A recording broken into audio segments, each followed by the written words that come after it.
खोजी न्यूज के जन्मदिन विशेष में आज हमारे साथ सचिन त्यागी पावटी वाले हैं।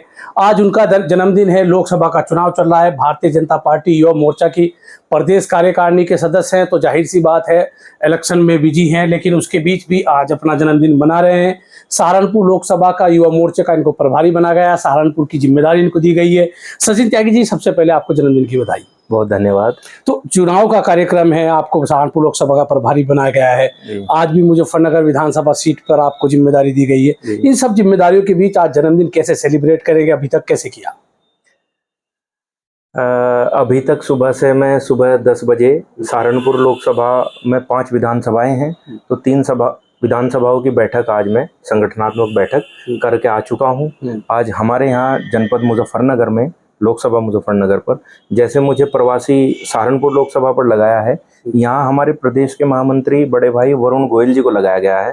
तो उनका मुझे मैसेज आया कि आज सदर विधानसभा की हम यहाँ बैठक कर रहे हैं, आप यहाँ के रहने वाले हैं, प्रदेश की कार्य समिति के सदस्य हैं, तो इस बैठक में भी आपको निश्चित रूप से रहना है। हर बार आप अपना जन्मदिन सेलिब्रेट करते होंगे अपने दोस्तों के साथ, परिवार के संग। आज चुनाव के दौर में आपका जन्मदिन आया है, कैसे एडजस्ट करेंगे आज? ये आप सब लोगों का, मेरे मित्रों का, मेरे बड़े बुजुर्गों का, मुझे सबका सुबह से बहुत प्यार मिल रहा है, बहुत आशीर्वाद मिल रहा है। आप पत्रकार बंधुओं का भी, आपने भी मुझे सुबह ही सेलिब्रेट कर दिया था, तो मैं सबकी शुभकामनाएं ले रहा हूँ, सबके आशीर्वाद ले रहा हूँ, और इसी के बीच में अपना जो चुनावी कार्य मुझे दिया गया है, अगर चुनाव ना हो तो कहीं ना कहीं बहुत बेहतर ढंग से जन्मदिन सचिन त्यागी अपना मनाते। नहीं राशिद भाई, बेहतर तो आज भी बेहतर ही है। देखिए, जब शुभकामनाएं और प्यार और चिंता करने वाले लोग हों तो बेहतर कोई भी दिन आपके लिए बेहतर बन ही जाता है, बेहतर बन जाता है। राजनीति में आप हैं, सियासत आप लगातार कर रहे हैं, भारतीय जनता पार्टी से जुड़े हुए हैं, तो राजनीति में आप किस तरह से आए और क्या लगता है कि नहीं राजनीति अच्छी चीज है, हम मुझे इसमें और आगे बढ़ना चाहिए? बिल्कुल, अगर मैं राजनीतिक कार्य करता हूं तो जाहिर सी बात है मेरी महत्वाकांक्षा राजनीति के लिए होंगी।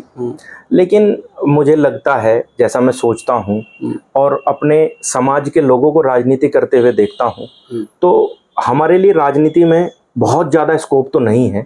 लेकिन अगर हम एक ऐसे पटल पर आकर जो सेवा भाव से पूर्ण रूप से काम करेंगे तो निश्चित रूप से हम केवल अपने कार्य के बल पर आगे बढ़ सकते हैं। संख्या बल पर मुझे लगता है हम थोड़ा डाउन है। नहीं, कहीं ना कहीं त्यागी बाहुल्य ये सब इलाका माना जाता है भाई। मेरठ में, बागपत में, गाजियाबाद में, मुजफ्फरनगर में, बिजनौर में और सहारनपुर में त्यागी समाज के लोग हैं, तो क्यों एक आप मानते हैं कि नहीं ज़्यादा स्कोप त्यागी समाज के लिए नहीं है? इसलिए नहीं है कि हमारी जो मान लीजिए विधानसभा का चुनाव लड़ना, मूल रूप से जो भी राजनीतिक क्षेत्र में रहता है उसकी महत्वाकांक्षा होती है कहीं ना कहीं जनप्रतिनिधि बनूं। अब आप इस जिले में देख लो, सहारनपुर में देख लो, मुजफ्फरनगर में देख लो, शामली में देख लो, बिजनौर में देख लो, तो मुझे लगता है कि हम केवल ब्लॉक प्रमुख तक ही, सांसद भी मुजफ्फरनगर लोकसभा सीट पे त्यागी रहे हैं, नहीं रह चुके। अब जैसे जातीय तो बहुत नहीं रहा। ये क्या हुआ कि जब पुराने समय में हम लोग, जो चौधराहट का समय था, उस समय जमींदार लोगों को नेतृत्व करने की बहुत अवसर मिला। भाई जिम्मेदार लोग हैं, इन्हें बना दिया, मान लो बाबा जी को, भाई चाचा जी को, भाई ये जिम्मेदार हैं। ये क्यों? घर में काम करने वाले लोग बहुत होते थे, संख्या बल हम लोगों के पास घर में बहुत था। चलिए, राजनीति की बात आपने की, आप वकील भी हैं, वकालत भी करते हैं। राजनीति, वकालत, जनसेवा, सचिन त्यागी कैसे अपने आप को एडजस्ट में करते हैं? बस आप क्या है कि मान लीजिए जो काम है, काम के समय काम कर लिया, नहीं तो वकालत तो मैं करता नहीं। वकालत तो मैं सिर्फ शौक के लिए मैंने वकालत की है, पेशा मेरा वकालत नहीं है। लेकिन शौक के लिए कैसे मन में आया कि मुझे LLB करनी है, वकालत करनी है?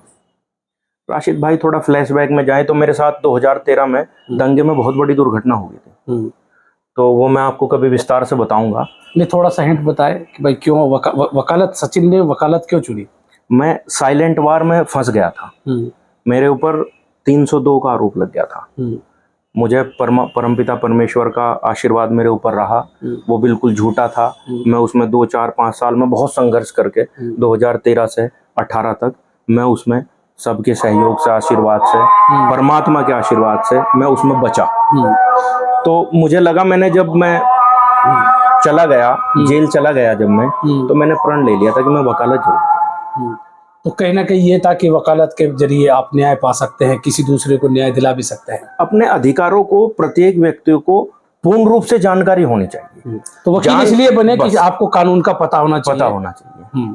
मैं प्रथम पक्ष यदि मैं किसी का देखता हूँ, मान लीजिए सिफारिश करने के लिए देखता हूँ, तो उसमें आपको ये समझ होनी चाहिए कि जिसकी आप सिफारिश कर रहे हो या जिसके पास आप सिफारिश के लिए जा रहे हो, वो तर्क वितर्क में आप अपना काम करा सकते हो, कर सकते हो, नहीं कर सकते। तो कहीं ना कहीं राजनीति में वकालत भी जरूरी है। बहुत अभी जरूरी आपने है। कहा कि भाई कहीं ना कहीं सिफारिश करते तो समझ में आना चाहिए, सिफारिश करनी चाहिए नहीं करनी चाहिए, ये सही है या गलत है। मुझे लगता है अगर ये तालमेल एक हो कि राजनीतिक व्यक्ति थोड़ा कानून का जानकार हो, तो उसके लिए रास्ता थोड़ा आसान है, ज्यादा बेहतर हो सकता है, ज्यादातर लोगों को न्याय दिला सकता है। बिल्कुल। तो आज आपका जन्मदिन है, कुछ पर्सनल सवाल जानेंगे। कौन एक ऐसा आदर्श रहा जिसको लेकर सचिन त्यागी बचपन से लेकर आज तक सोचते हो कि नहीं मुझे ऐसा बनना चाहिए। वैसे मेरे आदर्श तो श्रद्धेय अटल बिहारी वाजपेयी जी रहे। जब मैं बहुत छोटा था तो अटल जी का बीच बीच में दौर आया। लगातार तो अटल जी नई सरकार में रहे, लेकिन संघर्षों का और उन्हें सुनने का, उन्हें पढ़ने का मुझे जिज्ञासा पैदा हुई, कितना अच्छा व्यक्ति है। राजनीति में शायद सब इतने अच्छे होंगे। हाँ, आप जब उनकी बातों को सुनते थे, उनकी वाक्पटुता थी, आपको कौन सी उनकी जो बात थी सबसे अच्छी लगती थी। बस वाक्पटुता ही उनके पास एक ऐसा था, मतलब थी तो सॉरी माफी चाहूंगा, था तो उनके पास बहुत कुछ, लेकिन मैं उनकी वाक्पटुता से बहुत प्रभावित था। तो सचिन त्यागी अगर नेता भी ना होते, वकील भी ना होते, तो क्या बनते, क्या एक बचपन का एक एम था। राशिद भाई आपको बताता हूँ, 2007 में मैं 12th पास करने के बाद बीएससी में एडमिशन लिया और एनिमेशन ग्राफिक्स करने के लिए मैं दिल्ली चला गया। माया एकेडमी ऑफ एडवांस सिनेमैटिक्स से मैंने एडी 3D प्लस का उस समय कोर्स होता था, जिसमें 3D मैक्स, 3D माया, आफ्टर इफेक्ट्स सब सिखाया जाता था। निश्चित रूप से मैं कहीं जॉब कर रहा होता एनिमेशन की फील्ड में। तो एनिमेशन के बजाय अब राजनीति और वकालत। चूंकि मैं अपने माता पिता की अकेला बेटा हूँ और पिताजी मेरे आर्मी में सूबेदार मेजर से रिटायर हैं, वो भी घर से बाहर ही रहे। फिर मेरे पिताजी भी उस समय, मैं और पिताजी भी घर से बाहर ही थे, माताजी मेरी घर में अकेली थी। लेकिन हमने निर्णय लिया, कुछ परिस्थितियां ऐसी रही कि हमें घर ही रहना पड़ा। फिर यहाँ आके मैंने थोड़े समय के लिए बिजनेस भी किया। तो कहीं ना कहीं सचिन त्यागी को लगता है कि परिवार के साथ रहना चाहिए, परिवार के साथ रहेंगे तो ज़्यादा बेहतर हुआ। निश्चित रूप से मेरे पिताजी ने और मेरी माताजी ने मुझे बड़े लाड प्यार से और इतने साधन संपन्न करके मुझे मेरी परवरिश की। अब मेरा दायित्व है मैं उनके साथ रहूं। पिताजी आपके सेना में रहे, आपने बताया। पिताजी के साथ कोई बीता हुआ संस्मरण जो लगता हो कि नहीं मेरे पिताजी द ग्रेट है।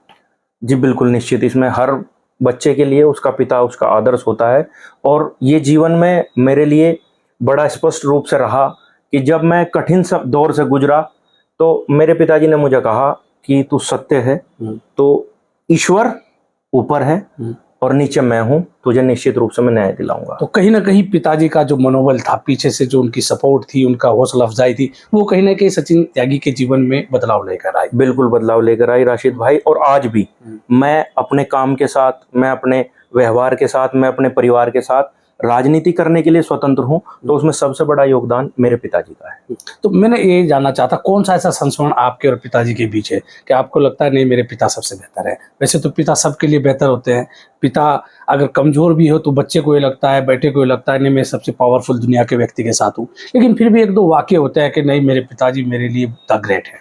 बस सन 2013 में जब मैं एक मतलब विकट परिस्थिति में था, तो उस समय लगातार मेरे पिताजी के चेहरे पे, जो मैं जब परेशानियों में मैं घिरा रहता था और अकेला बैठता था, तो हमेशा मेरे पिताजी मेरे सामने आते थे और बस एक बार देख के जैसे ही मुस्कुराए तो सब कुछ वॉश आउट हुआ और मुझे फिर उन्होंने एहसास दिलाया हम सही हैं, हम सही हैं और हम जीत में रहेंगे। तो वो राशिद भाई एक इतना मार्मिक समय मेरे लिए था कि अगर मैं उसे याद भी करता हूँ तो मेरी आंखें नम हो जाती हैं। लेकिन मेरे पिताजी एक ऐसे शख्स थे जो मेरे सर्किल के जितने मेरे दोस्त थे, मुझे सब ने कहा कि इतनी ताकत, इतनी मेहनत हर व्यक्ति नहीं लगा सकता जितना मेरे पिताजी ने लगा दिया। तो एक आखिरी सवाल मेरा आपसे, आज आपका जन्मदिन है, क्या एक मैसेज समाज को देना चाहते हैं, समाज में लोगों को किस तरह रहना चाहिए, और सचिन त्यागी कोई अपना संस्मरण भी हमारे साथ अगर साझा करे तो।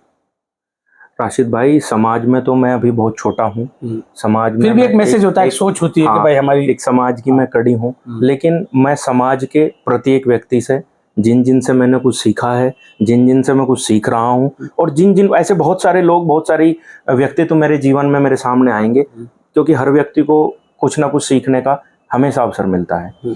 तो मुझे ये लगता है कि आज के इस दौर में हम सामाजिक, राजनीतिक और आर्थिक परिस्थिति को यदि हम सबका समन्वय बनाना चाहते हैं, यदि हम सब कुछ जीवन में नहीं मिल सकता, अधिकांश हम जीवन में हासिल करना चाहते हैं, तो प्रत्येक व्यक्ति का आप सम्मान करना चाहिए। आपको हर परिस्थिति में सम्मान करना चाहिए। आप जितना सम्मान दुनिया में अपने बुजुर्गों का, अपने समाज का, अपने दोस्तों का या अपने सर्किल के साथियों का या जिस भी व्यक्ति से आप मिले हों उसका जितना सम्मान करेंगे, ये इस आभा मंडल से, इस वातावरण से वापस होके किसी न किसी रूप में वो आपको मिलेगा। और मुझे लगता है हम जो करते हैं सकारात्मक भाव से, वो हमें सकारात्मक भाव से ही वापस मिलता है। तो ये थे सचिन त्यागी जिन्होंने अपने जन्मदिन पर कहा कि हमें अपना सकारात्मक भाव रखना चाहिए और सब लोगों को सम्मान भी देना चाहिए। मैं हूँ राशिद अली और आप देख रहे हैं खोजी न्यूज।